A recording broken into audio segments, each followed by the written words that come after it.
Hello everyone, I am optometrist Janhvi Raghuvanshi. Welcome to my YouTube channel. आज की इस video में मैं आपको बताने वाली हूँ आई से रिलेटेड ब्लरी टीयर्स के बारे में।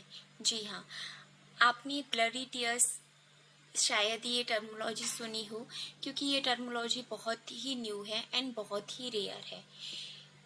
ये ब्लडी टीयर्स ऐसा डिजीज है जो ईयर्स में 100 ईयर्स में 1 रेयर केस में पाया जाता है। जनरली ये नहीं पाया जाता है। तो ऐसे में आज हम ब्लडी टीयर्स के बारे में पूरी जानकारी लेते हैं इस वीडियो में। उसके लिए आप ये वीडियो एंड तक ज़रूर देखें, जिससे आपको सारे पॉइंट्स क्लियर हो जाएं। ओके, तो हम वीडियो स्टार्ट करते हैं। एक्चुअली में हमारे इंडिया का ही एक केस है। चंडीगढ़ में एक फीमेल थी, उनके आंखों से खून के आंसू आते थे। तो काफ़ी उन पर रिसर्च की गई, काफ़ी उनको मेडिसिन्स दी गई, लेकिन उसमें एक चीज़ और थी, उनको किसी भी टाइप का पेन नहीं था जब उनको ब्लडी टीयर्स आ रहे थे। किसी टाइप का कोई इन्फेक्शन नहीं था, किसी भी टाइप की परेशानी उनको देखने में नहीं महसूस हो रही थी। साथ में ही काफ़ी स्पेशलिस्ट से भी उनका ट्रीटमेंट करवाया, आई के चेकअप करवाए, और उसमें भी उनकी आंखों में भी कोई परेशानी नहीं सामने आई। तो ये हमारी डॉक्टर्स के लिए भी काफ़ी चैलेंजिंग केस था, क्योंकि ये बहुत ही रेयर डिजीज़ है। फिर जाके उनका काफ़ी ट्रीटमेंट हुआ, तब जाके एक टर्मिनोलॉजी क्लियर हुई। एक्चुअली में जो उनको उनकी आंखों से खून के जो आंसू निकलते थे वो उनके पीरियड टाइम पर ही निकलते थे, उसके बाद नहीं निकलते थे और उनके पहले नहीं निकलते थे। यानी कि जब वो गर्ल्स को पीरियड्स होते थे तभी उनकी आंखों से ब्लड आता था, तभी उनको खूनी टीयर्स भी आते थे, और उसको हम बोलते हैं ऑकुलर विकेरियस मैचुरेशन। जी हाँ, जैसे कि मैचुरेशन एक नेचुरल प्रोसेस है और ये हर फीमेल को होता है, लेकिन जब ये रेयर कंडीशन में होता है तो इसमें एक्सटर्नल जो ऑर्गन होते हैं उससे ब्लड होता है।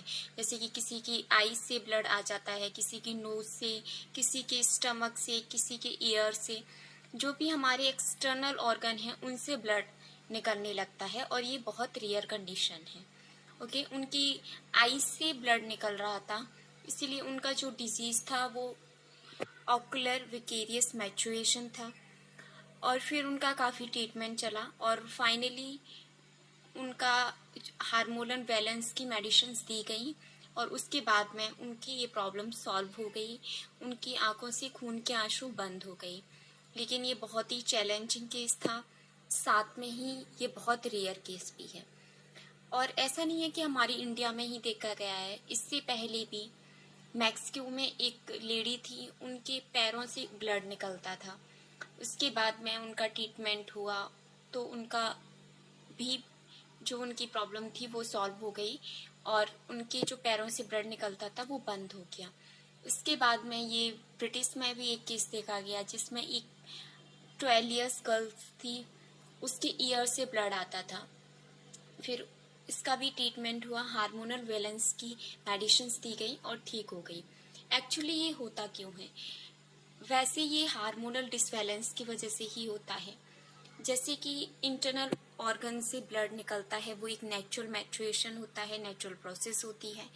लेकिन रेयर कंडीशन में किसी टाइप से हमने किसी और डिजीज़ के लिए मेडिसिन्स बहुत ज़्यादा ली हैं, जिससे हमारा हार्मोनल डिसबैलेंस हो जाते हैं।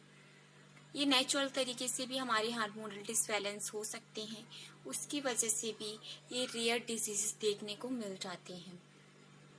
फिलहाल इस वीडियो में इतना ही। आई होप ये टॉपिक आपके लिए काफ़ी इंटरेस्टिंग रहा हो। ऐसे ही आई रिलेटेड हेल्थ टिप्स के लिए हमारी यूट्यूब चैनल को जरूर सब्सक्राइब करें। साथ ही वीडियो पसंद आई हो तो वीडियो को लाइक करें, शेयर करें।